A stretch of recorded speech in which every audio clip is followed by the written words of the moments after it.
make a difference and text CAR to 900 to win a car with Gamcell. Gamcell and Rotary Club of Bruceby brings you a chance to win a brand new SUV Corando. The more you text, the more chances you win. Join Gamcell today for your chance to win a car, fridge freezers, televisions, smartphones, and lots of cash prizes. Draws will be held live on GRTS TV. Proceeds will be used to help the humanitarian activities of the Rotary Club of Bruceby in the Gambia. Every SMS costs $10. Your SMS could save someone's life. Join us and text CAR to 900 today. A brand new SUV Corando awaits you. Rotary, making a difference. Gamcell, Yai Borom.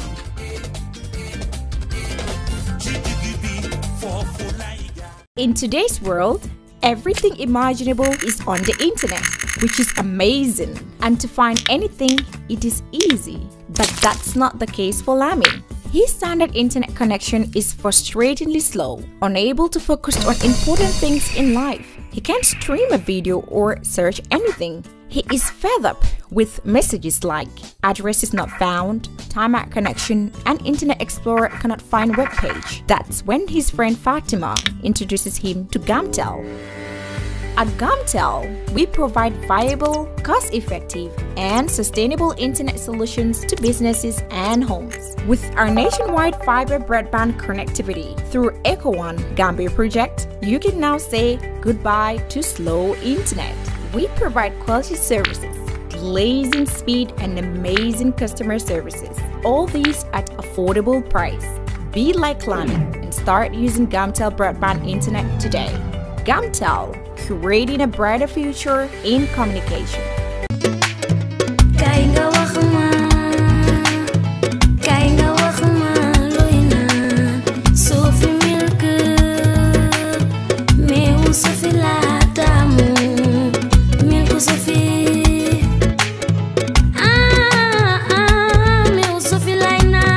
Sophie meew la bu sell te neex baax na ci halal ak mag yépp am na calcium, iron, protein ak vitamine yu bari. Sophie full cream powder milk la am na 20 gram, 200 gram ak 400 gram. Koko ñam dootu ko bàyyi.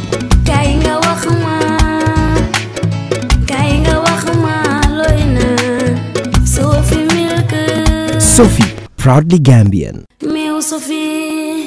Universal Properties, the dynamic and most trusted agency in real estate and property management. We are here to make housing affordable, accessible for every Gambian, despite their financial status. What makes Universal outstanding in the market is our flexible payment plans. We set standards in sales and letting of quality properties, mortgage, leasing, rentals, property valuation, construction, and many more. All our sites are fitted with social amenities such as schools, water, electricity, playing ground, and a good road network.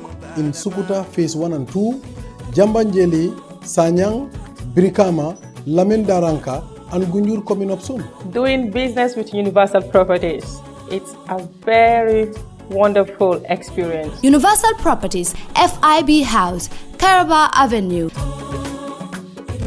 For us, every day is a new opportunity to make sure our first impressions are always our best and to see possibilities on the horizon, to make our facilities and services more accessible and find freedom all around us. With a location proximity to active markets, with a liberal air transportation policy. That daily pursuit is how we turn everyday opportunities for you. For all destination marketing support, customized packages for new existing airlines and operators, and for a highly ranked tourist destination, the Gambia Civil Aviation Authority is here to serve. We regulate air transport, operate and manage BIA technical requirements, merged with commercial considerations. We have experienced and well-trained aviation professionals to cater for your needs. For investment opportunities in building airport hotels, shopping malls, playground for children, do contact us on 4472 832-831-4472-893. Gambia Civil Aviation Authority. We go beyond daily. Stewart & Co. Solicitors, a legal excellence firm in London that can help you with all aspects of your legal work. If you are looking at immigrating to the United Kingdom, Stewart & Co. can help you to set up business, buy houses in the UK, and will deal with all your legal works from start to finish. For all your general immigration work, we can help you with that as well. If you apply for any form of visa, whether student visas, settlement visas, marriage visas, or a child wanting to come to the United Kingdom to settle with the family, we can help you to achieve your goals. Stewart & Co. Solicitors, a legal excellence firm specializing in conveyancing, immigration, litigation, family law, personal injury, licensing, no win, no fee. Contact us today at www.sk-solicitors.com.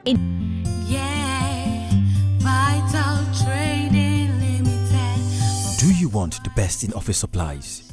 Do you want value for money? Then look no further. Vital Trading Limited is here for you. Vital Trading Limited is the best in town when it comes to office supplies and all your printing needs.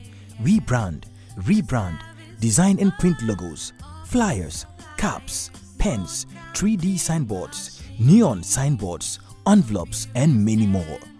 We also have bank coin counters, bank note counters, fire protect safes, just to name a few. At Vital Trading Limited, satisfaction is guaranteed and we deliver on time. Visit our office today on the Bertel Harding Highway opposite the GNPC petrol station. Better still, call us on 4498756, 4498962.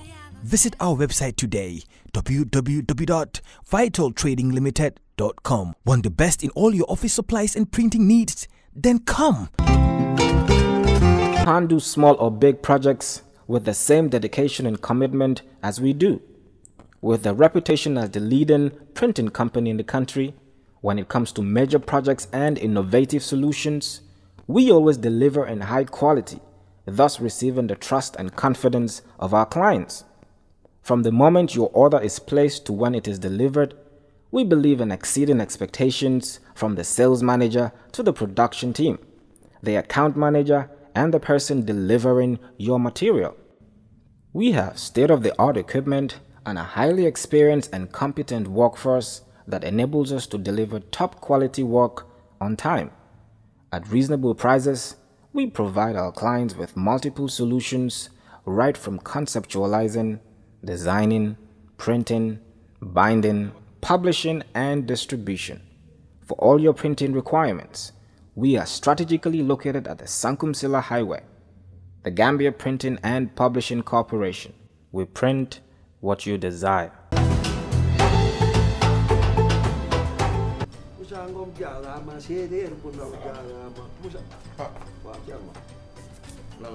Sampa deena déedéet daf ma yónni woon ma joué ko géej bi waaw yàlla def mu gagné jàppoon $100,000 la la ilaha illallah te yow xam nga ne sama papa dafa amee cardiaque yow da ngaa dof yow xam nga luy $100,000 am naa ko kay man naa lu ñëw bëggoon nga dimbali demal na nga def damaa toog rek sama xel mi ne ci yow xam nga bërki démb li daal si benn waay fee waaw ma romb ko rek bërki démb waaw muy yuuxu di tëb ma ni kii lu ko dal ñu ne ma daal ci loto gaming Gambie bi la laal jar na ko laal na ci lu di waaw nga dafa am quarté am kente am tiercé waaw maanaam nag tey jii kente bi la te jackpot bee passé xaalis kente mooy lan kente maanaam mooy juróomi fas yi waaw beneen bi am na quarté mooy ñeenti fas yi ak tiercé tey nag xaalis bi daa gën a yokk lu tax ndax jackpot bële dañ kaa tegaat ci bii maanaam juróomi fas yi boo ko jàppee ci ordre mooy risque nga désordre bi sax day fay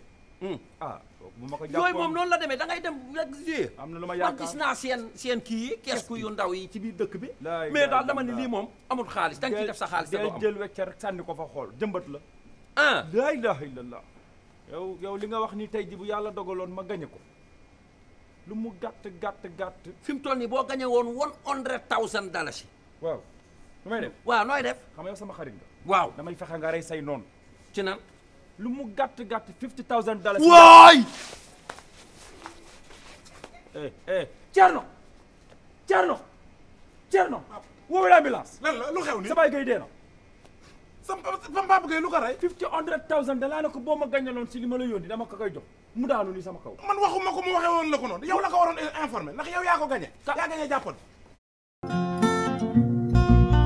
The Gambia Revenue Authority wishes to inform the general public that income earned from the letting or leasing of property is taxable as per the Income and Value Added Tax Act 2012. In this regard, the general public is hereby informed that payment of rental income tax is an obligation on any person who earns income from letting or leasing properties. All rental income earned from properties in the Gambia is subjected to rental income tax. There are two types of rental income tax. A residential rental income tax charged at the rate of 8% of gross rent received. Commercial rental income charged at the rate of 10% of gross rent received. It is important to note that failure to declare and pay rental income tax is illegal and punishable under the Income and Value Added Tax Act 2012. To pay your rental income tax, rush to the nearest GRA domestic tax office or any of GRA's designated banks. Remember to pay your taxes and on time. GRA, collecting revenue for national development. Now that I have saved some money to build my dream home, I'm really confused about which estate company to approach. My friend had a bad experience with a particular estate agency after completing his payment and could not even get his title deed. This is serious. Good afternoon. How are you? Thank you. My name is Oli. I'm from EJ Investments. Understood. Thank you. You know, I must say you came at a very right time. Really? I was thinking about houses. Great. What can your company offer me? EJ Investments can offer you a lot. We're unique in the market. Okay. We own our properties and we ensure that they're developed with modern technologies. They're affordable and they are strategic locations. We don't just sell pieces of land, but we create settlements. What makes your company different from others? We're different from all real estate companies in the Gambia because what we have to offer is affordability, safety, and security. We ensure that you get a legal contract from when you pay your deposit, and within 4 weeks of paying your final settlement, we make sure you receive your title deed. 4 weeks? 4 weeks. That's interesting. Yes. Now tell me, what real estate serves your needs? It's absolutely EJ Investment and Real Estate Agent.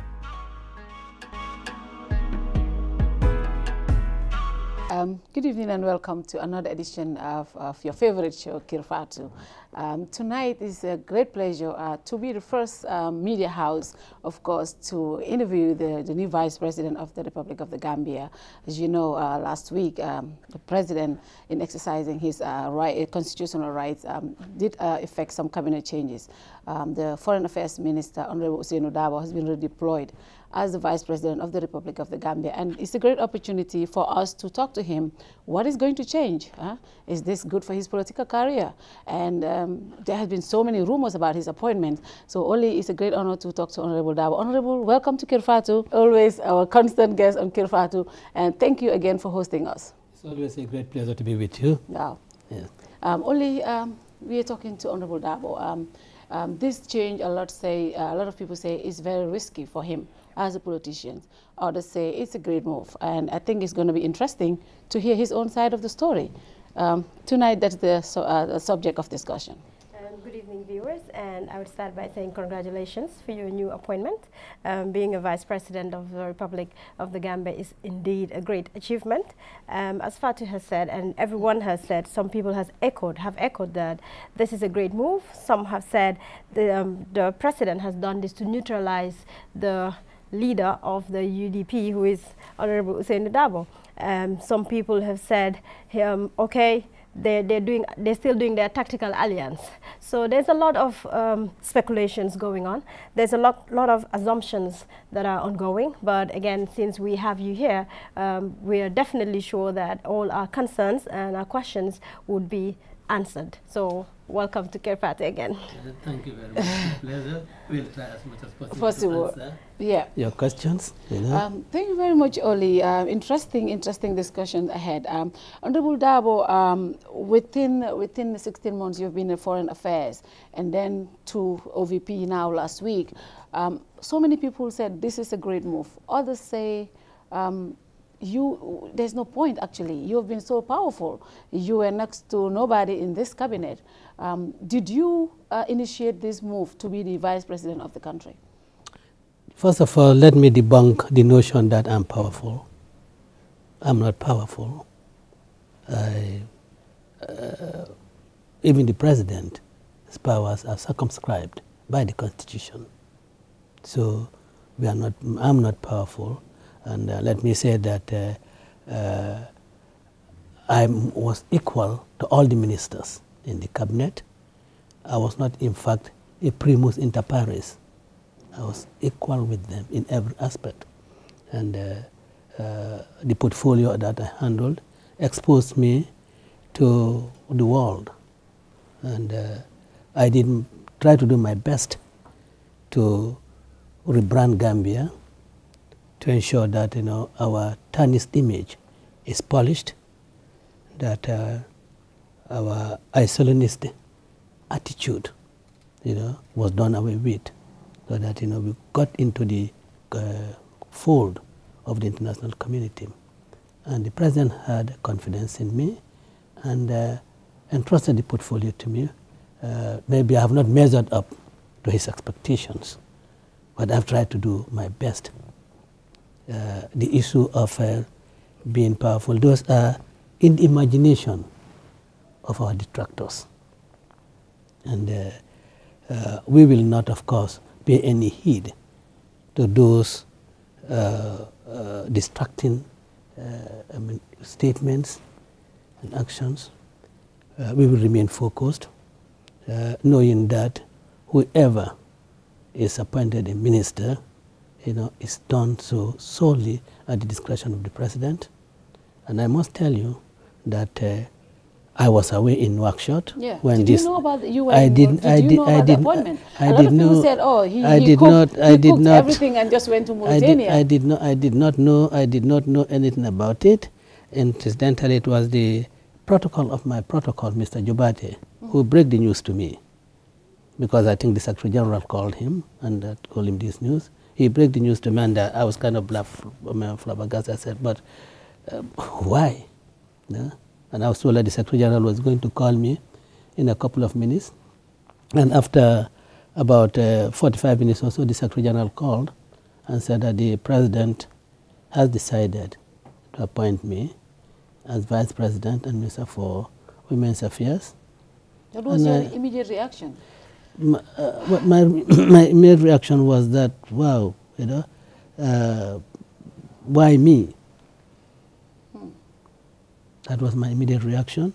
And the ambassador in Addis, Mr. Jack, was around. He was Suleiman Jack. He was around. Yes, we were in school together. So among the players together, he was the first I break the news to.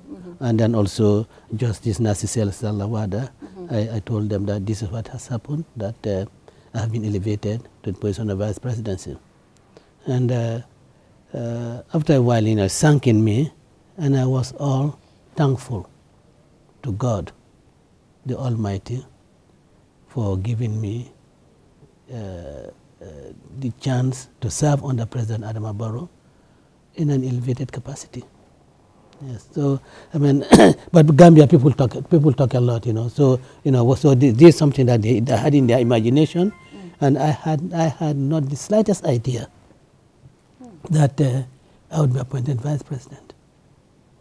I just wanted to ask, so basically you were appointed, but you didn't have an option of accepting it or not, so you were just called to be informed that you've now been appointed the Vice President.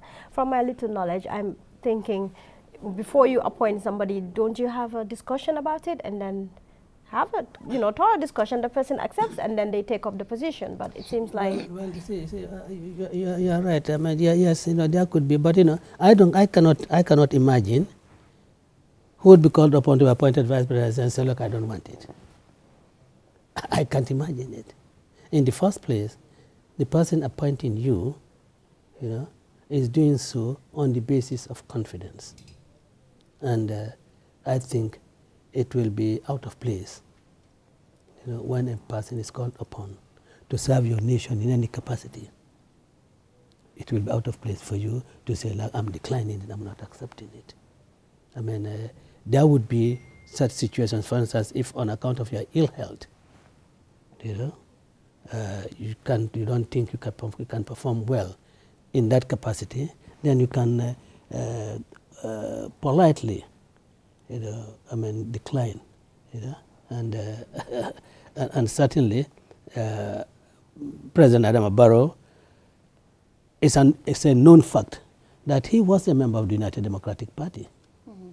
And certainly, you would expect me, in any capacity, to stand by him, help him deliver on his agenda. That brings me to my next question. A lot of when Gambians complain that this government is not living up to their expectations, a lot of UDP supporters will say, well, it's a coalition government. But with you as the vice president, can you admit that this is, even though there are still some coalition members in cabinet, would you admit that this is a UDP government, Your Excellency? Why is it a UDP government? Because I'm vice president? Because there are more UDP members in cabinet than any other coalition members. In fact, key members of the coalition have been relieved of their duties. So nobody sees this as a coalition anymore. Everybody says this is a UDP government. Okay, well, very well. You see, those who say that this is no longer a coalition government, it's UDP government, they fail to realize that there was not a coalition between individuals.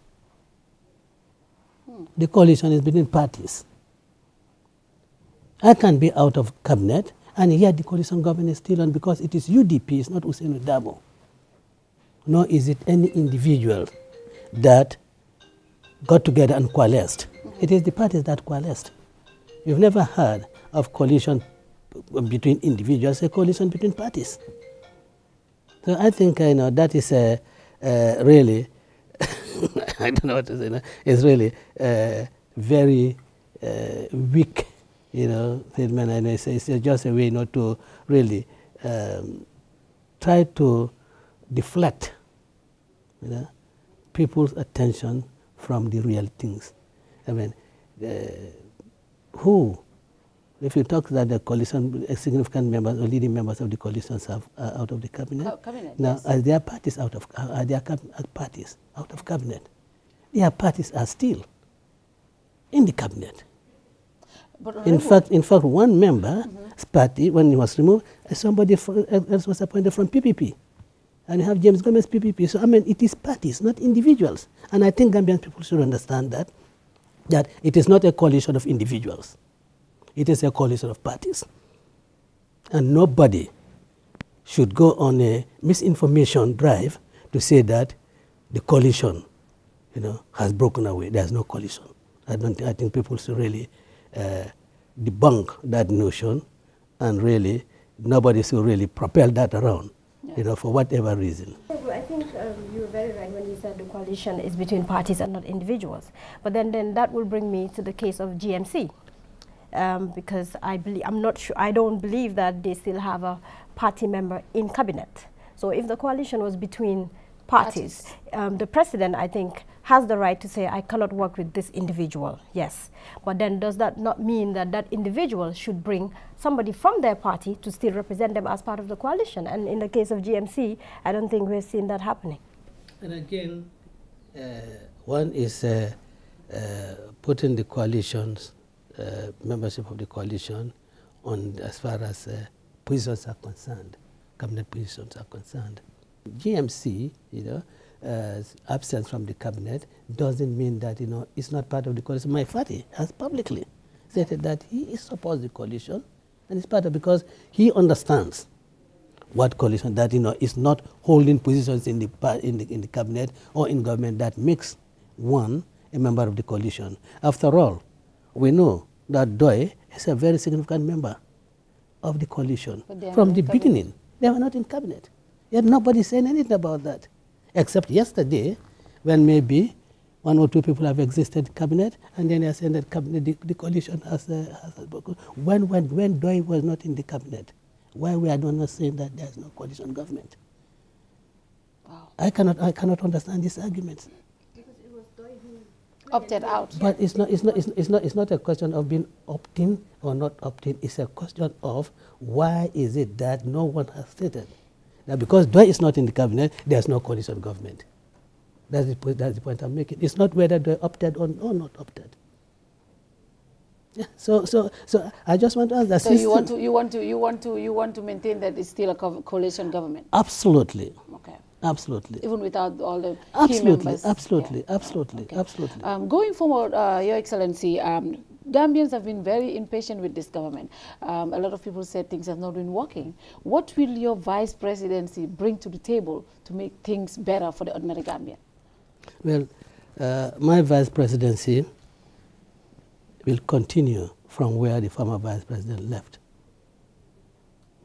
And one should not assume that because things, because people are impatient, nothing was happening, that's why I'm brought in as vice president. I think the former vice president has done a lot. But why the reshuffle then? If she has done so well, why change her? A key member of the coalition, why was the reshuffle then? Yeah. I mean, there could be, the government or the president is not bound to even keep any of us in cabinet. They're not bound to keep any of us in cabinet. Yeah. But what I'm doing, I have to be honest and pay tribute to her, to the former vice president. And we are taking off from where she left. You see, the Gambian people felt that there's a magic wand. Let's say, let it be and it's done. Yeah? I mean, the process is gradual. And I think this government has done a lot. In the first place, one of the fundamental things is your freedom, your ability to go out and say anything. Look, in Jammeh's time, who would come out and say Defadoi? No, tell me. No one, definitely. Isn't that an achievement? At least the liberties that the people enjoy, I think, is the greatest achievement. What? Coupled, of course, the fact that, I mean, the increasing changes, in some of the, in the social sector. I mean, these things, because there are little here and there, but the cumulative effect is what will be seen. You have a small improvement there, a small improvement there, all put together, cumulatively make the whole. After all, at the time we are coming in, electricity was a problem. But now, at least, there is some measure of predictability. There is some measure of availability. But they won't say that.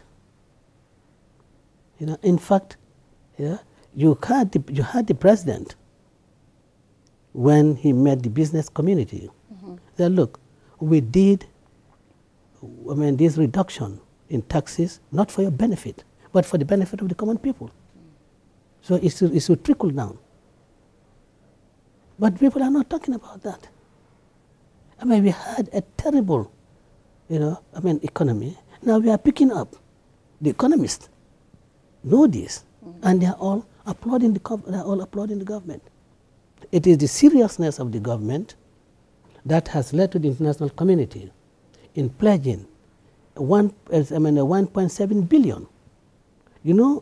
Before we went to that conference, I had a chat with a very senior diplomat, and I said, look, our funding gap is about 600.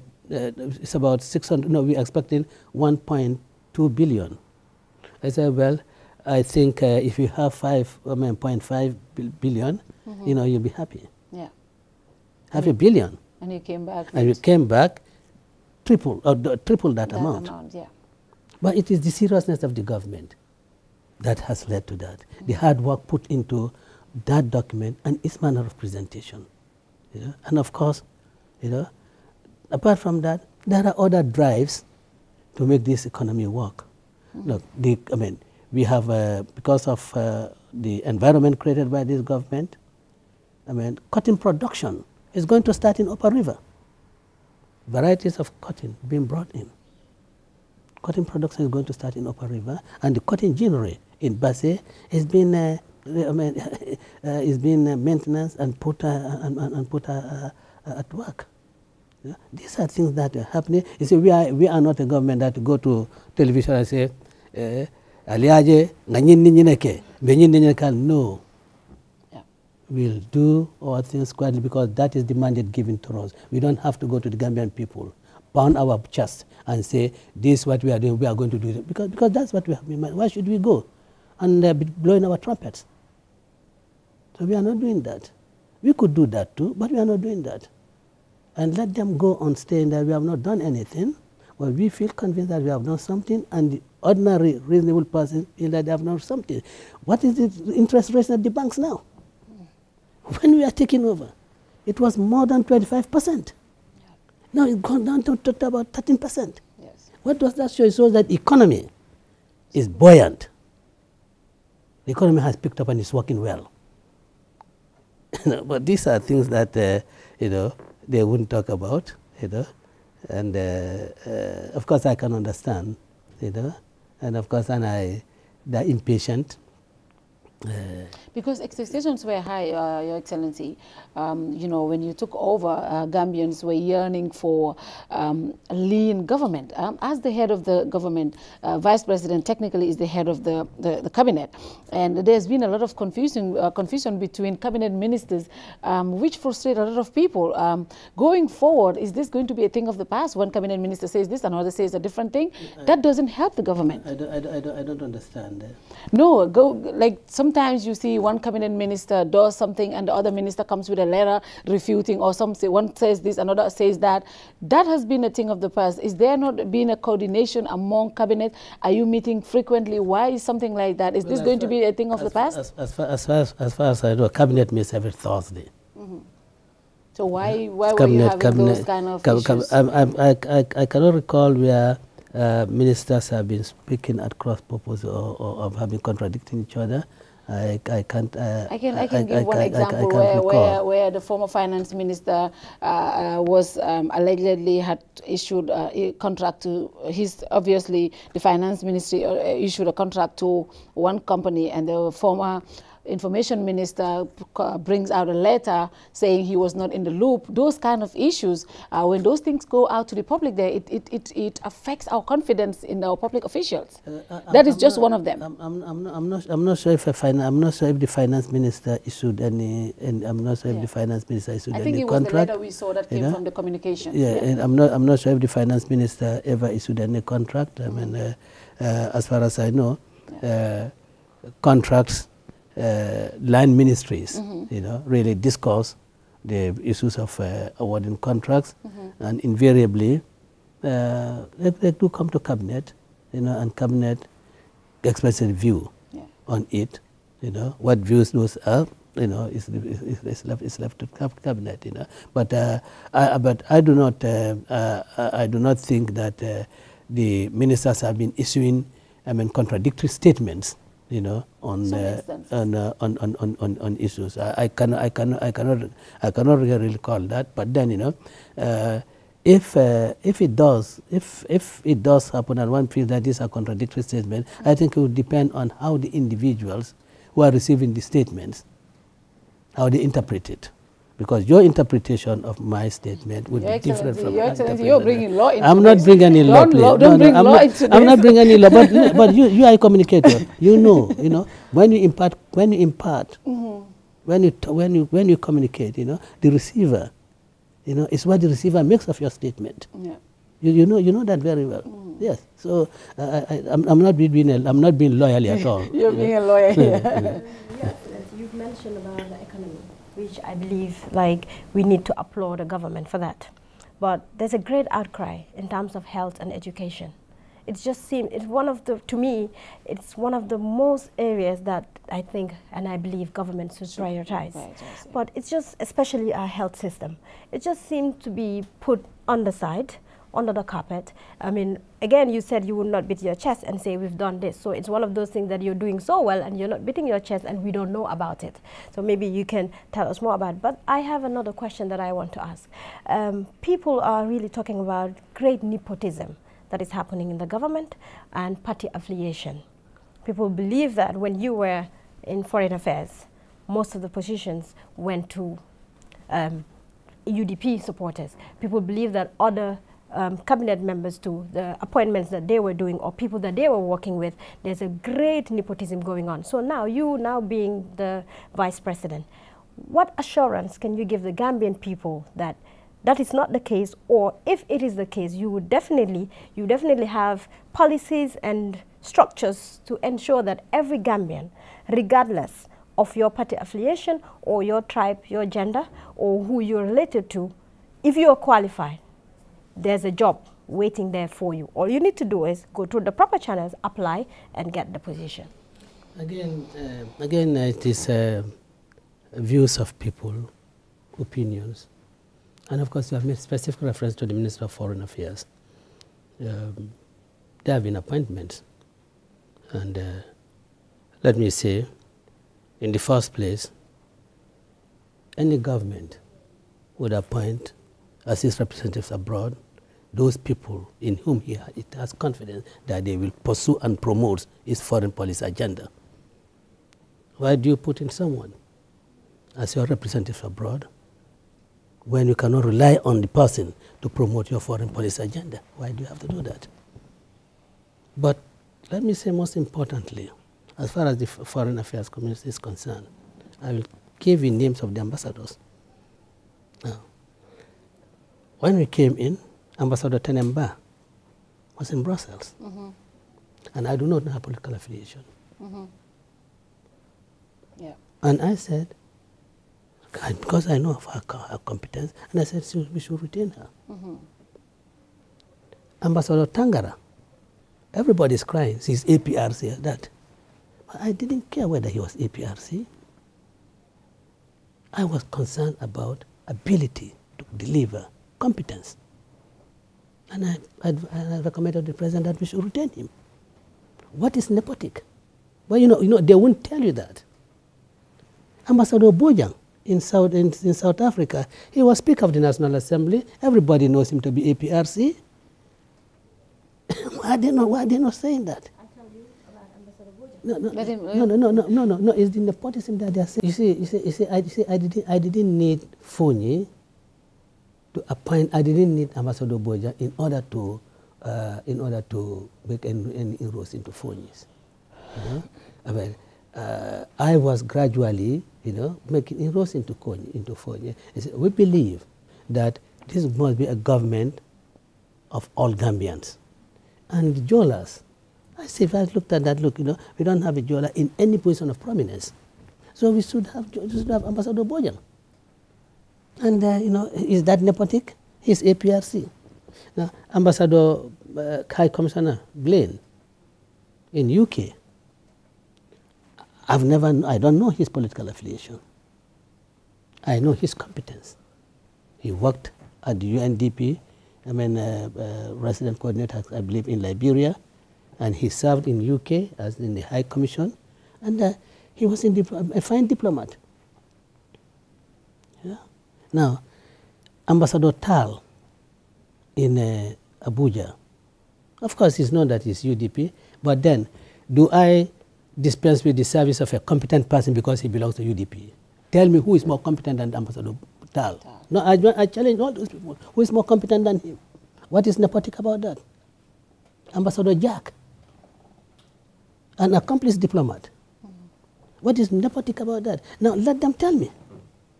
If you show me that they're incompetent and they have had their appointments because of their membership of the UDP, then you'll have a case.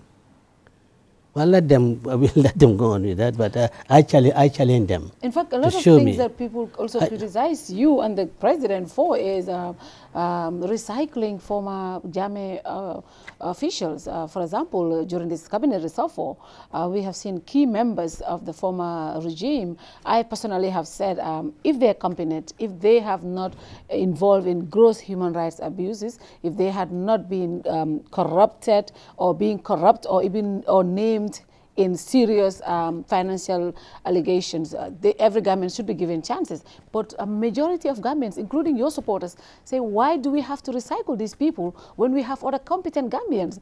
Are they the only ones qualified for these jobs when you can choose from other Gambians? You have been heavily criticized. The president has been heavily criticized for these appointments. But the president must have considered a lot. After the president knows who Tangara is. He knows who Mr. Njai is. In fact, these allegations, let's be quite frank. Yeah, it's about these two. It's just about these two. Yes, the allegations. He knows who they are. And he must have very good reason for really appointing them as ministers. Now, finance minister, the main allegation against him is that he was in the former regime who held various positions and so forth and so on. And I'll be loyally here. Maybe he said, has he, in this period, done things for his own personal benefit? Has he squandered the finances of this country for his own personal benefit? Now, I mean, that's our approach. But the president has good reason for appointing them, and I will not be the one to question his judgment on that, as I think it should not be for you, Fatu, to question his judgment for appointing me as vice president. Your Excellency, the reason a lot of people are saying Honorable Mamburi Njai has been a victim like so many other Gambians himself. We have seen he's one of the ministers who has suffered more than any other person. He's been sent to jail several times. But what people are worried about, a lot of people said, why do we have the commission? The commission is finding out mismanagement and things that happened in the former government. And this particular minister has been saying, going back and forth, and the commission is not even concluded, Your Excellency. Why don't you wait? But they said, that's what people are saying, the commission is concluded. It's concluding in next month. Why would you want to put him in cabinet? Why don't you wait and see? But why don't you guys wait until the commission is over? Why don't you wait until the commission? Safeguard the integrity of the commission, Your Excellency. How does it affect the integrity of the commission? And this is where I disagree with people. Yeah. Because when you say, compromising the integrity of the commission, you are indirectly saying that, in fact, these members of the commission, are themselves going to react in making their recommendations. They're going to react to decisions taken by the president on issues, even before they present their recommendations. Those are not the people. I am not the chairman of that commission. They will not be influenced by any actions of the executive taken prior to them arriving at their conclusions. And I want to say that, whoever, I mean, let's say, if Madam X is holding ministerial position and during the course of some hearings in the commission, statements are made, or she gives evidence on certain issues, would that be sufficient for her to be relieved of her position as a cabinet minister? But if at the end of the sittings of the commission finds the person deficient, then it now behoves the president to remove the person from cabinet. But before then, I mean, you do not assume the person to have done wrongfully to have committed, quote unquote, any offense. That is how I approach it. My reasoning might be different from reasoning of other people, and I think that is how the difference in the way we view, the differences in the way we view things. Yeah. But Your Excellency, the reshuffle again, only 2 women have been asked of. Like, this government is not seen to be gender sensitive, Your Excellency. 2 women out of the cabinet, and again, all of us, including me, why will Honorable Dabo be the Women's Affairs Minister?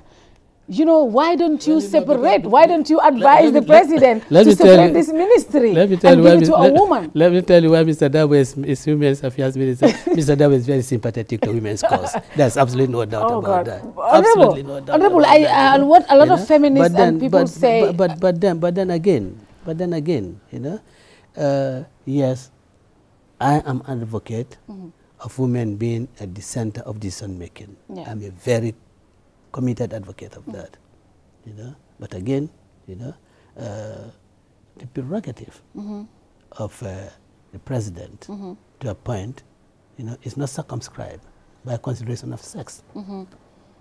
It's not circumscribed by consideration of sex. Yeah. Maybe what the women should now do, you know, in support, with the support of maybe some of us, is to make recommendations to the Constitutional Review Commission that in appointing to key government positions, you know, this yes, and a certain percentage be allocated to women. Maybe that should happen. But he's just telling us that this government is not really gender sensitive, and the work that activists, when we have like the director of press, who is a gender activist, the minister of health, who is an advocate for gender activism, are in this government, and yet we are not able to get women representative in the cabinet, Your Excellency. That is something that a lot of us women are not happy with. I mean, when it comes to women's affairs, you are not.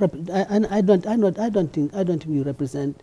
You sit in cabinet to represent any section, please. Okay. I don't think you just sit in cabinet to represent any particular interest. So to say that there is no women to represent women's interest, I think that is absolutely that is absolutely fallacious, because you are not there to represent. Madam, let me just learn. You are not there to represent, you know, the interests of the women. You are there to represent the interests of the nation. Yeah. You know? And that includes the interests of women. And of course, you know, it's just not that, or it cannot only be true that only female members of the cabinet will advocate for women's interests. That cannot be true. I agree. That cannot be true at all. I agree with that. We agree with that. But when it comes to and then again, you know, and then because I say, you know, look, it boils down to the same thing, you know. Why do I ask the president, why have you not appointed a woman? Your Excellency, what we say, you know, when you talk about women's experience, you want to be in their position to know, for example, if you're talking about paid leave for women, if you're talking about women's body, you know, it has to be a woman to tell you some of those experiences. That's where people are worried about. I agree. That's a view. Yeah. You know, but look, I know what it takes. Having been a married man myself for several years and having female children, I know, I mean, what it takes women, you know, when they're pregnant, when they're delivered, you know, I mean, what they go through, you know. So really, I may not physically be going through it, but I see it, and I know, you know, how much. What they go through. So really, for consideration, or for me to be able to advocate for them, or for any other person to be able to advocate for them, I don't think it should be. I don't think it should be difficult. And I want to tell you that I don't want to say women's affairs. If I was teasing somebody, I say why women's affairs? But you know, I have been an advocate, you know, of women's position. I have always been an advocate that women should be in decision-making positions, and we'll continue with that within the framework of the policies of the government for promoting, gender parity, you know, in our institutions. Yeah. I agree with you 100% on that, because sitting on the position, you don't have to be a man or a woman. But then now we just going back a little bit. Okay, finance is one of the most important sectors because it deals with our economy. When we look at local government and lands, that's the community. So you're dealing with pretty much everybody. Then we look at foreign affairs. Foreign affairs is very key in a government. And people have noticed and have mentioned that all these key positions were being held by UDP. But now you are out of foreign affairs, Amadou Sane is out of finance, and Mr. Diba is out of local government and lands. And then that's why I would come back to where I started when they said your appointment is to neutralize you. So what is your take on that for the President Adama Barrow to take out His Excellency these key positions from UDP and give you other positions which are, of course, relevant and important, but would that not affect you, I mean, the party UDP, and how do you take that? Well, I don't know how it will affect the UDP. I'm yet to be told how it is going to affect UDP, really. Let the analysts, the political analysts, those who say they are the experts, you know, on politics, let them tell me. But as far as I'm concerned, you know, it's not having any effect of neutralizing me. But neutralize me for what? You neutralize someone who is in competition with you. Your presidency. No, presidency. Am I in competition for anybody for the presidency? Are you a step closer to the presidency? Let me what I ask, am I in competition with anybody for the presidency for me to be neutralized? I'm not in competition with anybody for the presidency. I'm not eager to be president of this country.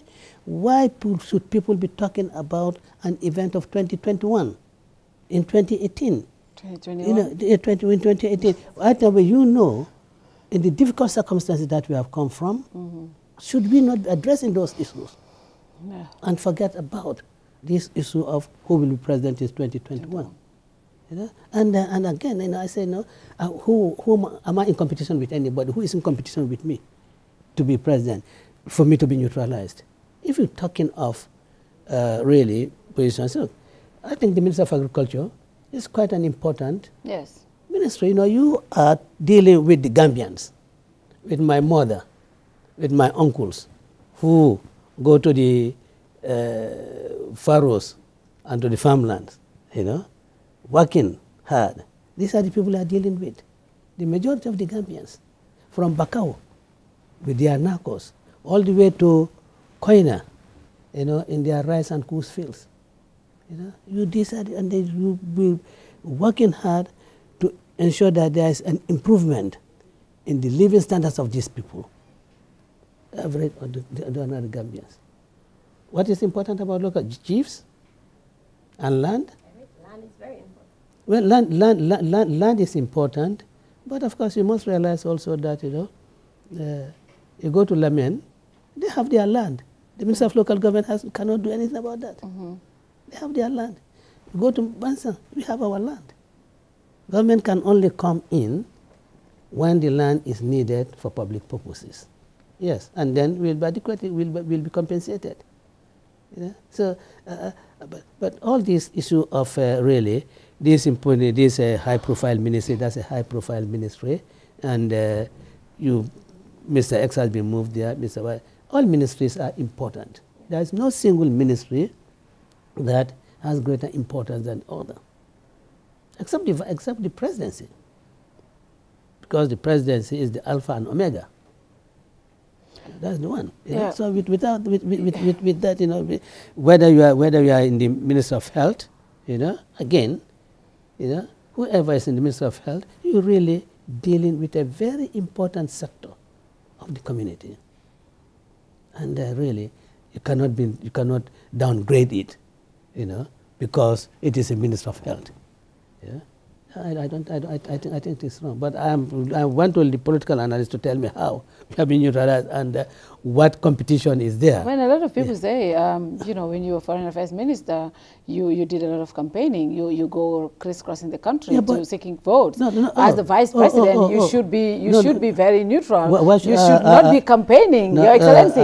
That is the thing. You have to sit in this office. Let me tell you one thing. Are you going to be campaigning when it's time to go to campaign? Let me tell you one thing. Yeah, because you use your weekends a lot campaigning. I'm leader of a political party, and until at such time that my party remove me as its leader, I'll continue to perform my part. Who says that as Vice President I cannot do my political activities? Who says so? After all, when I went on campaign, I took leave, and I'm still entitled to the remainder of my leave, of my earned leave.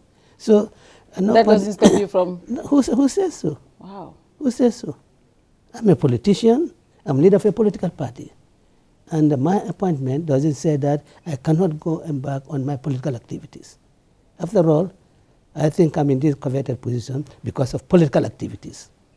Wow. Your Excellency, again, on the reshuffle, youth. The youth have been the driving force for this change, Your Excellency.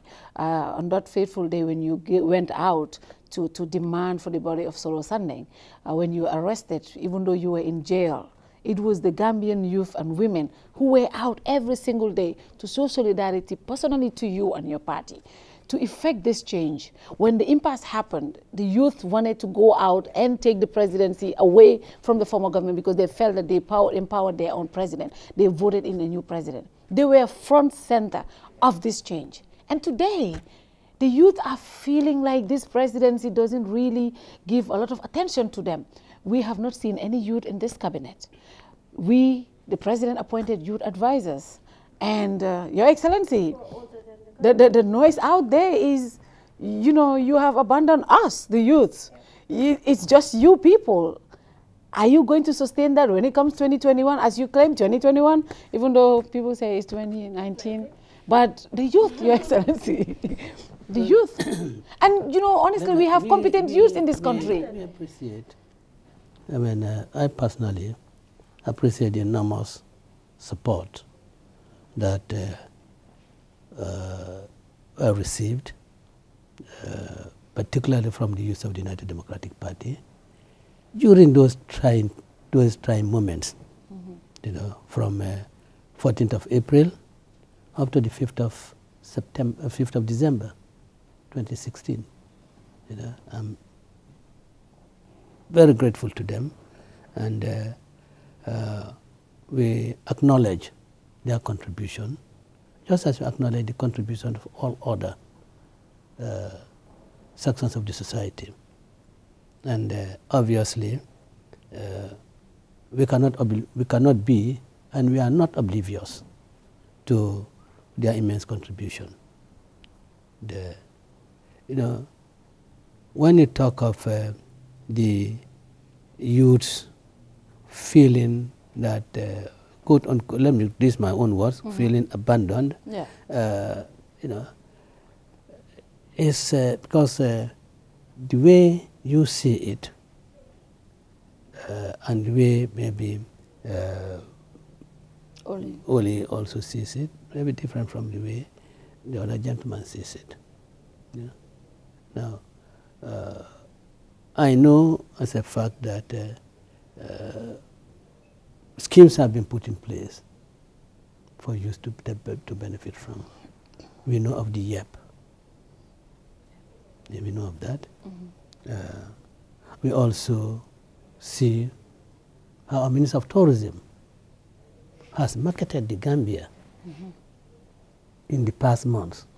And I want to publicly congratulate him for having been chosen as the Africa's Personality of the Year. Yes. And that is on account of the immense contribution he has done to tourism development, not only in Gambia, but also in Africa.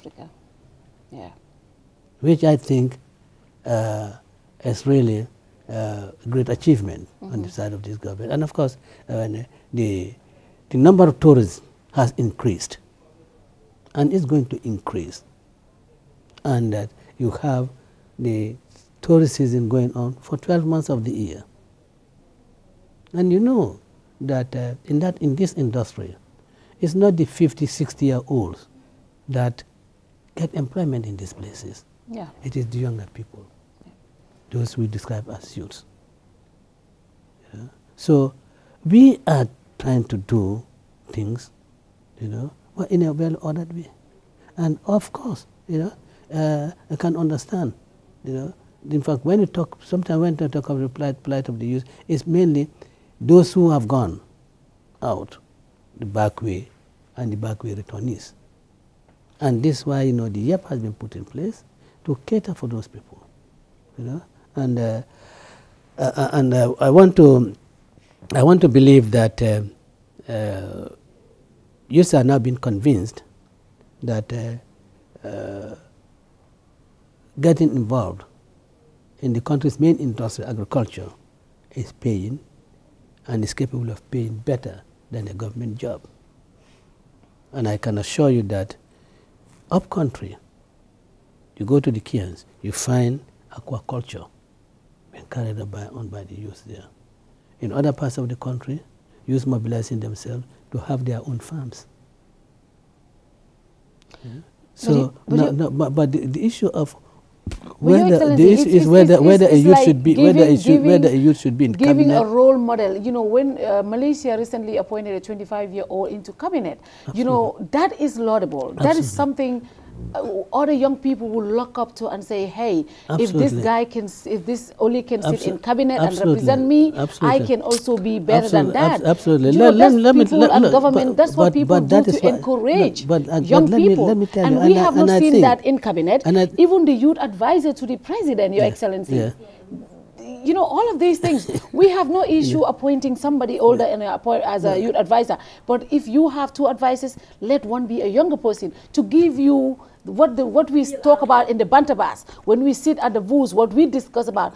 Because when older people, they don't sit with us on those areas. So they don't know some of the things youth go through. So the generations have changed. And I it know would be better to have somebody closer to the presidency who can advise him proper. I know that there's that maybe generational gap. Yes. You know, between what you call the youth advisor and the youth advisor and the youth. This is just advisor to the president.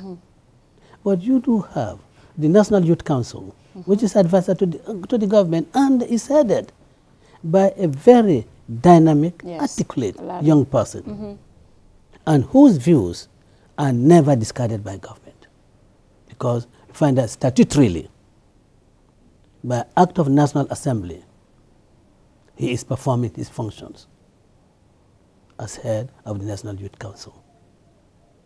It will of course be out of place if you appoint me as the secretary or chairman of the National Youth Council. Of course, you know, that will be very much out of place. But you know, this is an advisor, and it's advisor to the president. You know, so just as I could have you as advisor on media issues, you know, and I just listen to you, you know, and that, you know, maybe I don't even, but that does not prevent or stop the government appointed media person, which covers all government departments, to really do the job for me here. Yeah. So I appreciate the fact that, you know, maybe they will say, oh yes, you know, the youth advisor, and I can go to and then, you know, say, look, you know, tonight, where are we going to meet? Are we going to meet in Disney? Is it, how do you call the place? Is it no, the nightclub? Yeah. Destiny. Are we going to meet at Destiny here? Or where are we going to, which joint are we going to meet? I can understand, yes. I mean, they relate well, and but then it does not take away the functions from the National Youth Council. And I think sports is also something that they need to really look into and tap into. The budget for the sports ministry. Yes. Okay, I know some of the questions the sports minister would be the one who would be in a better position to answer. But sports in Gambia is just, it's just a child's play. Because I'm talking from personal experience, because I have represented the Gambia to play tennis. And I had no support, I had no acknowledgement, nothing. It was just me and the tennis association. I went and I came back, and that's it. And we have a lot of young people with talent that is not being nurtured. So definitely the government we had before, I think have done quite well, especially in football. But now we expected this government to really, really, really support the young people, especially even in sports. Well, yes, the Minister of Sports will be the appropriate person to maybe not answer, but maybe to disclose certain issues relating to the financing of sports in this country. And this government takes sport very seriously.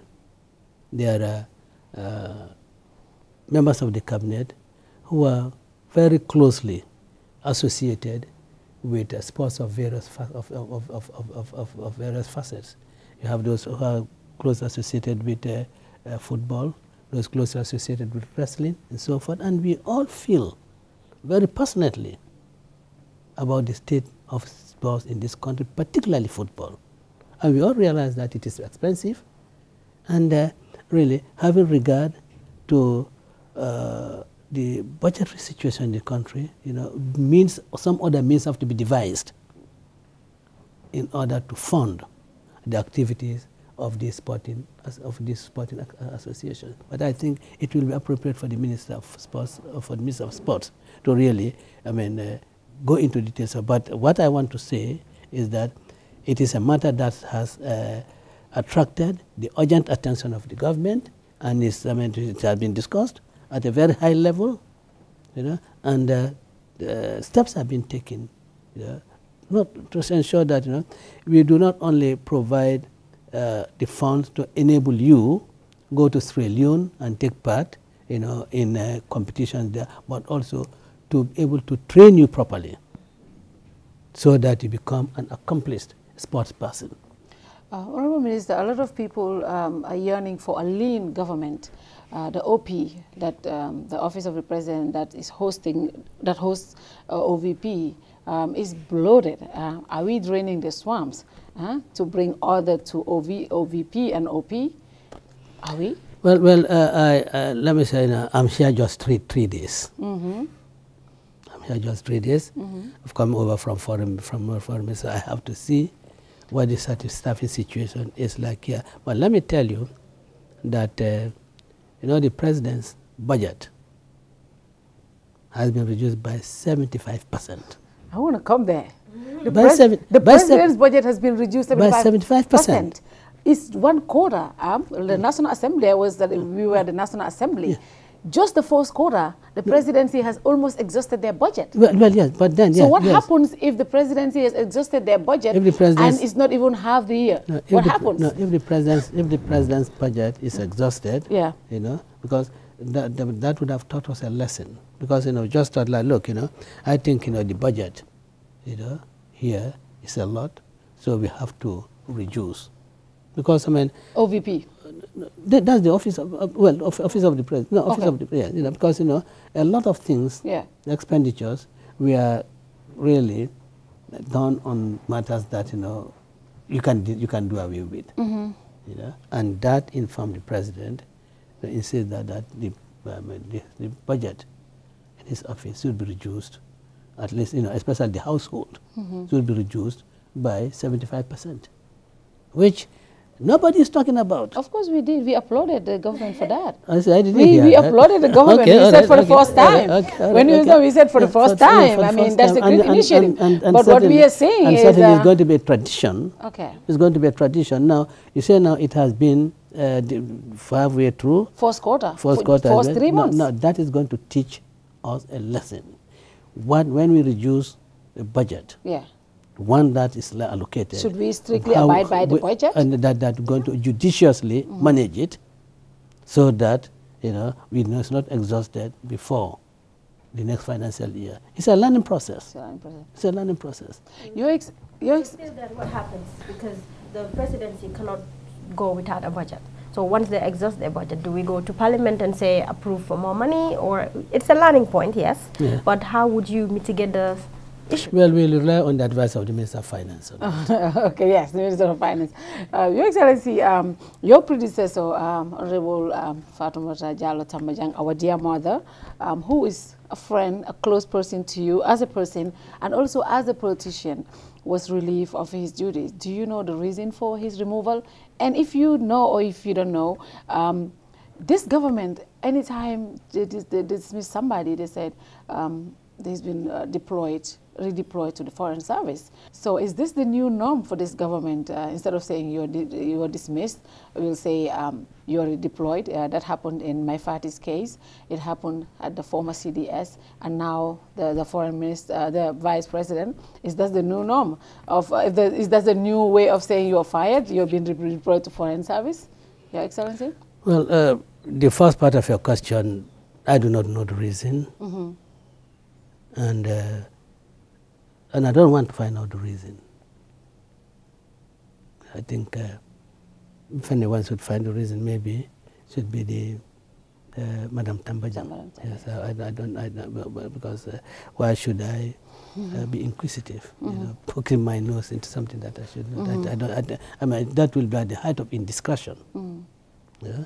Now, whether it is a norm that when you are being dismissed, you know, you just redeploy to the Foreign Service. At least as we have seen the case of Maifat. I don't think. After all, you know, Madam Tambajang was not the only person who was relieved of her position in the cabinet. There was another minister relieved of position in the cabinet, but he's not deployed. So it's not a question of using redeployment to the Foreign Service or to any other service, you know, as a cover for dismissal.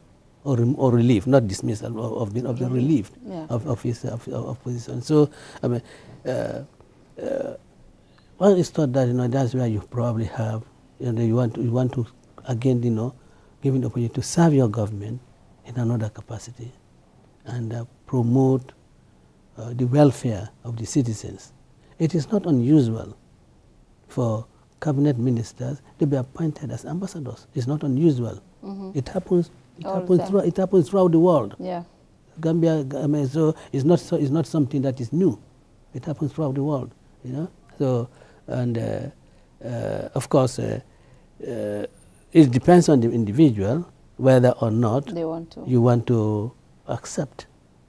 You want to accept the offer of serving in the diplomatic service or not, you know. And we will look forward to. Really, the former vice president accepting, you know, redeployment into the foreign and diplomatic service. We're looking forward to that. Now, of course, for Mr. Fati, I know that, I mean, I think his letter did say that he was being redeployed to the Foreign Service, but then I'm not sure, you know, whether he wants to avail himself of the opportunity to do so or not, you know. But I can assure you that it's not a means of, I mean, politely dismissing you and saying that you are deployed to the Foreign Service. Not a polite dismissal, I mean, or a polite way of relieving one of your position. There are rumors that there are more cabinet firing coming. Is it true? I don't know. So many more firing. I don't know. You don't know? I don't know. And yeah, so Fatou has mentioned your relationship with Honorable Fatoumata Tambajang, and I hope you now taking up her position, would that not affect your relationship? Because, I mean, a lot of people have said this, that why would Honorable Darboe take this position when you, on so many different mediums, you've talked about your relationship with her as a friend, you talked about your relationship with her as, you know, politically and everything. So for her to be relieved and you take up her position, because there's a lot of assumption that when you're relieved of your position, it's because you're not up to expectation, to what you're not doing as much as what was expected of you. So for that person to be relieved and you being in that kind of capacity and relationship with her, taking up the position, how do you feel as a person? Well, let me say that in the cabinet, Madam Tambajang is the person I have the closest personal relationship. I mean, days back, you know, 40 years ago, you know, and I believe that relationship will continue until one of us dies. I have absolutely no doubt about that, you know. Now, how I feel for taking the position, I mean, I don't think there is nothing that is immoral. I don't want to talk about law, but I don't think there is nothing immoral for me to really succeed her as vice president. And in fact, as this say, that, you know, I want to continue where she left. Yes. So that build on what she has started as Minister for Women's Affairs as well as vice president. You know, and changes can you effect as vice president? Well, again, I've said that, you know, I'm just here for 3 days. This is my third day here, you know. So I don't want to say that these are going to be the changes. when I have not yet have a feel of the Office of the Vice Presidency as well as the Ministry of Women's Affairs. It is when I have, I mean, a feel of it that, then you know, if you'll there is but one thing that I know is that, and I know that Madam Tambajang has been doing work here, and I have had various consultations with her. You know, so as far as policy matters concerned, I cannot think of changes. You know, I don't think, I don't envision any. But then I have to know. Governance is continuity. Yeah, governance continuity. I just have to know, you know, what is around before I take any decision, before any decision can be taken, and even where a decision is taken, I'll consult with the president before really affecting anything. A lot of people, including the leader of the GDC, Honorable Mamakane, called your appointment unconstitutional. He said you have been convicted, and then says your appointment is unconstitutional. What's your reaction to those? This has been a headline since the day of your appointment. Well, let me say, those who think that my appointment is unconstitutional, they have the Supreme Court to go to. When I believe that the government has acted in a way that runs contrary to the Constitution, I go to the court and challenge it. I have challenged the Jamia administration here, for they are violating the provisions of the court. In my view, they have violated the provisions of the court. So I go to court and I challenge them, whether it affects the appointment of an IEC member, judges, and other things. I have done so. But you know, those people who say so, they're just exposing their own ignorance. Honestly. And I'm disappointed that people who think they want to be president of this country do not even know the Constitution. It's a shame. I think they should acquaint themselves with the Constitution before they make this statement, because it just exposes their ignorance. It shows them as people who are not fit to rule this country, because for you to be president of this country, you have to be au fait with the Constitution. Yeah. You see, Section 62 of the Constitution, this is subsection 3, says a person, while holding a public office. Public office, yeah. At the time of my conviction, you were not. I was an ordinary person struggling to fight against abuse of office, abuse of public office in this country. It is that in what informed me and my party executive to go out in the streets, and I was arrested. Honorable And not only that, but Section 90 also of the Constitution.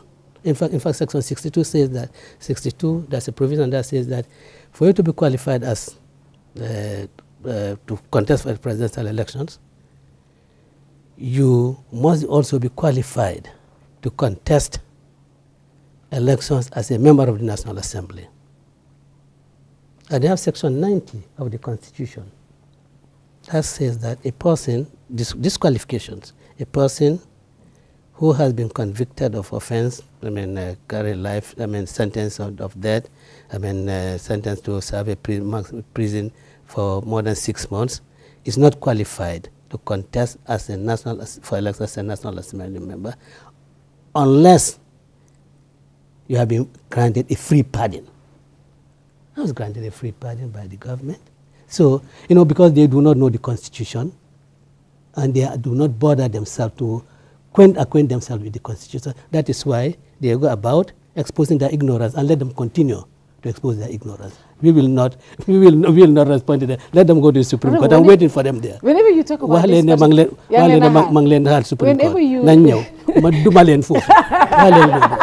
wow. Whenever you talk about this particular topic, though, it gets to you. No, because it hurts you. You can see it in you whenever you talk about your conviction. What led to my conviction? Yeah. The reason, So each time I talk about this, I see Solo standing in my imagination. I see Lamaron there. I see Koroma, the last time in the prison, the last time he was leaving, being taken to remand, came to my cells, Solo Koroma, you know, and said, Dawam Bitala, I said, Duanye, Alabembe Bolda Karakono Jandela. When I see that, you know, I really get, I mean, and it is the thought of those, it's not my own conviction that hurts me. It is when it's mentioned, really, it brings memories. It brings memories of Solo Sanding. You know, of scenes that are indelible from my memory. You know, that is it. But I hope that in the future, political leaders, those who aspire to be presidents of this country, I would advise them to acquaint themselves with the Constitution and orders of this country, so that when they speak, they do not expose their ignorance. Would you work with civil service society groups? Now that we have the Constitutional Review Commission, we're going to have a new commission. That section that still has not been repealed, that section which says you need a permit when you go out to demonstrate, you are still challenging in the court. It was thrown out. Well, it's in the Constitution, 1997 Constitution. The Supreme Court was just interpreting the law. Are you going to work with the civil society group to make sure that section of the Constitution is removed, because itself, a lot of people say it's unconstitutional. That section itself is unconstitutional. Somebody used it to his advantage. Now that you are in this powerful position. No, it is not the provisions of the Constitution that we think is unconstitutional. It is the Public Order Act. The Public Order Act, that's what I'm saying. The Public Order Act that we think is constitutional. And of course, the Supreme Court has ruled that it is constitutional. Although, let me quite frankly say that I do not agree with them. Yes, good. I certainly good. You certainly doesn't agree with them. I certainly do not agree with them. Are you going to work with the... No, because I do not agree with them, because what we are saying is not that there should not be any restrictions in the exercise of your freedom. What we are saying, that there should not be a denial. There should not be a denial. There should not be a denial. You know, and that really you should be free to exercise those rights. I mean, the Supreme Court of Nigeria, you know, has ruled against the Public Order Act in Nigeria. So has the Supreme Court of Ghana against the Public Order Act. And I think the Ghanaian, the way they put it is that, you know, if you want to go out, give at least 14 days notice to the authorities, so that proper arrangements can be made for the police to be out there to prevent, you know, any disorder in the streets, you know, and so forth. You know, which I think is very. But I think, I want to think that certainly, even if you repeal the Public Order Act, at least those provisions of the Constitution of the Public Order Act that insists on the issue of permits, you know, and incidentally, for my interpretation is that the Public Order Act is not asking for permits for the holding of rallies. It's use of public address system. You know, for use of public address system. But in any case, I also believe that if they repeal those provisions, there should be some way of controlling public protest, demonstrations. There should be a way of really controlling them, and you can do so maybe by improving on what the Ghanaians have put in place, giving notice and getting the police well informed. They know where you're going, and then they can really make arrangements so that, you know, they are there, and then so that nothing untoward happens. We are almost done, Oli. We've seen in the papers recently, I think it was sometime last week or yesterday maybe, that the UDP are challenging the chairmanship of Kuntawur, which the IEC have said what GDC won. So well, the GDC allegedly won. Yes, GDC won. But anyways, so now I'm just saying, if you challenge that all the way to the highest court, and then they happen to revoke say UDP has now won, would that not create chaos in the country? Why should it? After all, it will. It definitely will. After all, we went to the election so that we can win all the seats. Yes. But you won already six. No, I say we went there you because want to win all of them? That is why we went there. That's why we put up a candidate. Already started. Look, it doesn't matter. GDC. Does it matter? No, the militants. Yes. I mean, you see, madam, let me tell you one thing. You know, let me tell you what it is. Really, let's be fair. I mean, if the IEC had not, in our view, erroneously announced GDC, if they had, as the winner, if they had announced at that time, would you be complaining that, you know, GDC should be left to have won the election? After all, we went there to win all the seats, you know. That's why we sponsored the candidate. Where we didn't want to a seat, you've seen in the past, we never put up a candidate there. But wherever we put a candidate, we really want the seat. So if something goes amiss, and you have evidence that you won the seat? Honestly, we have written evidence. Wow. It's documented. It's documented. I think they are in the court today. I think some jurisdictional issues have been. Okay. Some jurisdictional. So we cannot talk about them. Some jurisdictional issues have been raised. You know, I don't know how that jurisdictional issue will go. I don't know whether it will go in our favor or not. You know, but whatever happens, you know, we have clear-cut evidence that it was UDP who won.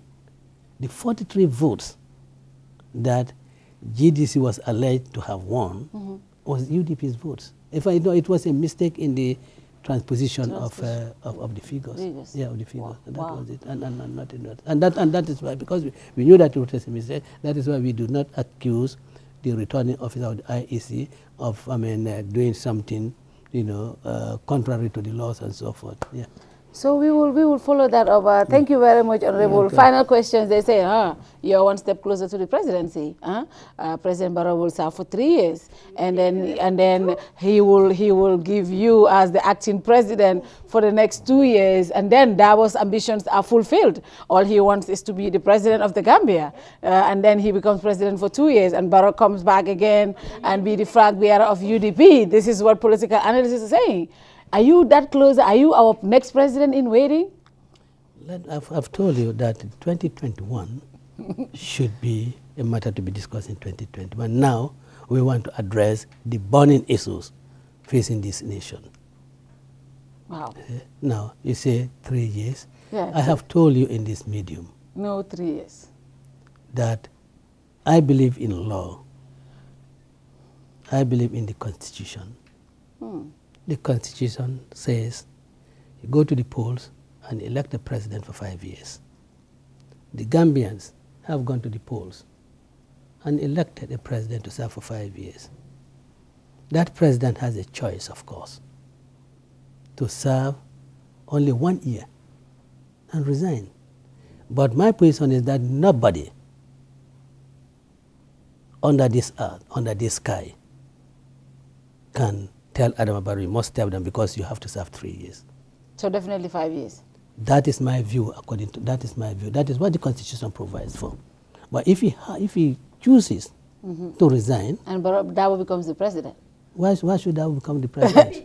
VP takes over. Why should Darboe but who says that Darboe is going to be VP in the next 5 months? No. What? Yeah, that is what we may wish for. But who can give such a guarantee? No, these are assumptions, and I think, you know, they are terrible. They are terrible assumptions, you know, assuming that there is some conspiracy between Darboe and Barrow, and I think, you know, that is unforgivable. I do not forgive anybody who assumes such a thing. I mean, we are gentlemen. We are working for the interests of this country. We are not concerned about power. We are satisfied. Particularly, I am satisfied that I can sit my grandchildren, some of whom, of course, you know, are now old enough to know what is happening. Yeah? Tell them, you see, when your grandpa, Solo Sunday, was killed, I said, I wouldn't leave things lie low. We have to go out and make sure that his blood is properly atoned for, and that can only be done by liberating the Gambians. And of course, Solo's death and my imprisonment galvanized the Gambians to vote out. And for me, it's a great achievement. There's nothing that can be greater than that. A lot of people said you are a politician of the people. You're loved by your party militants, and you're accessible. You go to your house every single day. You have people out there. You go to your foreign affairs office. There's a lot of politicians out there. Now you're the vice presidency. Are we going to see these big convoys running, and then the ordinary people don't have access to you, and you don't come to our Kirfatu anymore? You know, the people don't call you, because look at this, you brought us here. You should have been our Kirfatu. Like, you know, especially the convoy, it irritates a lot of people. No, you chose to come here. Yeah, we chose to come here. You chose to come here. Yes. I mean, I told the protocol, yes. What do they prefer? Do they want me to go and meet them, or they want to come here? Definitely. And you chose to come here. Yeah. So really. But what about the convoys? Now the convoy. This is a protocol matter that I found here. I'm looking at it. Yeah. Yeah, I'm looking at it. I'm looking. Accessibility. Party militants. Are you moving to the residency? Which house? The vice presidency? I don't know. You don't know? I don't Because know. you know, Keraba Avenue is like a political bureau. Yeah. So people want to have that same access. Yeah, I You know. go dabo politician mi yanko mobe katala suwo kono. Bari yalo jefa na mo Gambian ko la suwale. Gambian ko leta mo muti, Gambian ko le jelo. Okay. Gambian ko le la bumuti. You see, I mean, everything really. I think I'm leaving all these things. I'm just, as I've said, this is my third day. I'm leaving things to how the protocols and the security arrangement, you know, how convenient it is for the security for me to move in 2 days pipeline, 2 days go to, and those type of things. And these are things that we have to consider. To consider. But one thing I can say is that I'll continue to be accessible, and my weekends, you know, I'll spend with my people. Yes, my weekends I'll spend with my people. Thank you. You very much. I'm not in the terrible situation of the president. You know, he would want to do the same thing, but he cannot do it. Yeah, he cannot do it. But I can do it very easily. You can. Only for today, it was great having him as usual talk to us openly and freely. I just go back to where I started from by congratulating you, and the Gambian people are really watching, they're listening, and they have hopes. These hopes that some have really died down, some we still hold, and we believe that you would definitely, in your capacity as Vice President, we would see some changes being effected. And as you said, you're just here for 3 days, so we would definitely give you leeway for now and see what you will come up with once you sit properly. But just know that we are watching. And we are listening. Yeah, Honorable, what's your final message? Thank you very much. This is what I expected from the media, to have a watchful eye, to be critical, responsibly critical, of course, you know, and challenge us, you know, where you have doubts, and then probably those things, you know, lead to a clearing of ambiguities, doubts, and so forth that might be lurking on the sides. And for me, just as I said to the president, as I said at my swearing in, the oath we took, just not a mere ritual, and it's an oath that we are going to live up to. We'll help the president. I, as his principal assistant, will stand by him, and we will all work together for the benefit of this country, for the benefit of our population, and we will help and stand by him so that he delivers. You know, that's just like as I had told him when we came from prisons. The day I came from prison, I found him at my pipeline, you know, and we hugged each other. You know, we are virtually tearful, both of us. You know, and I said to him, "You are the Moses of Gambia." And he said, "You are the Israelites were tormented by the Pharaoh, and it was Moses who delivered them to the promised land. So he was our Moses, delivered us from the torments of that brutal dictator, and took us to the new Gambia. That political journey is over. Now the other promised land is the land of prosperity that he'll be taking us to, and we will stand by him to ensure that we arrive at that land of prosperity. And he said... Well, yes, he said, and he said, well, you are our Nelson Mandela. Wow. Yes, yes. Wow. Yes. Thank you very much, Your Excellency. Yeah. This was a great interview, and we are definitely appreciative of the time you always take to give us interview whenever we ask for, and we really appreciate your time. And like I said, I just want you to be more accessible to us, and all of the media. All right, thank you. Thank you. No, we cannot run away from them. Definitely. And then we also want to thank your protocol team. They were very, very accessible when we spoke to them. We want to thank them. We want to thank the entire team, Fadera, and the whole team around here for helping us, and of course our technical team, State of Mike. Good night to you all. See you next week.